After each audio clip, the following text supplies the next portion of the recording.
Last day and start.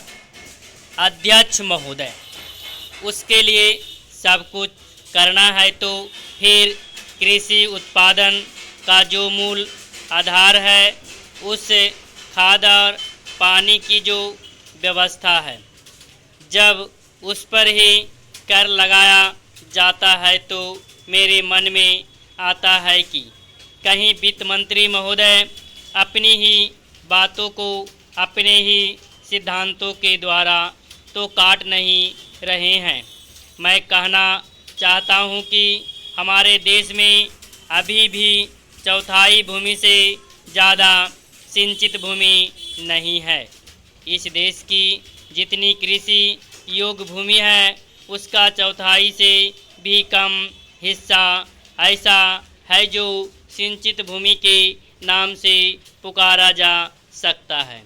मेरी राय में अब समय आ गया है जबकि पिछले 2-3 वर्षों की नीति पर फिर विचार किया जाए और एक मात्रा में घाटे के बजट का सहारा लेकर ही सही आर्थिक तथा सामाजिक विकास योजनाओं की गति को बहुत बढ़ा दिया जाए।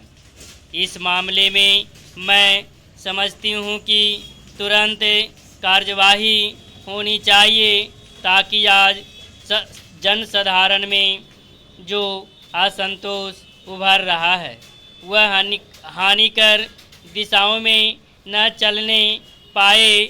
आज के राजनीतिक वातावरण की दृष्टि से भी मैं कहना चाहती हूँ कि विकास की गति को बढ़ाने की आवश्यकता सर्वोपरि है। जहाँ तक कि नए बजट के अंतर्गत कर नीति का संबंध है, अच्छा होता यदि मिट्टी के तेल जैसी वस्तुओं पर अतिरिक्त कर न लगाया जाता। मेरी राय में इस प्रकार के करों से बचना ही उचित है, परंतु वस्तु स्थिति कुछ ऐसी गलती है कि प्रायः गरीबों पर करों का भार लादे बिना सरकार की गाड़ी आगे बढ़ ही नहीं सकती।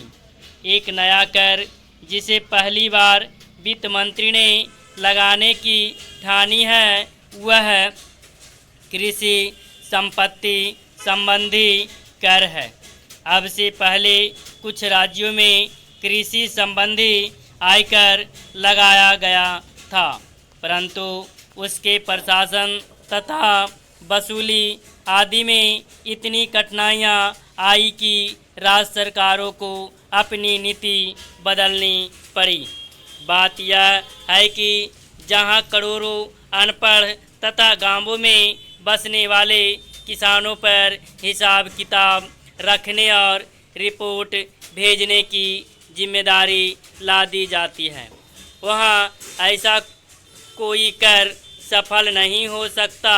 उल्टे उसके कारण लाखों लोग कई प्रकार से सताए जाते हैं और फिर वे लोग सरकार से नाराज़ हो जाते हैं। इसलिए पहले देखना यह पड़ेगा कि यह कर कितने कृषकों पर लागू होने वाला है और उससे कितना रुपया कर के रूप में वसूल होगा।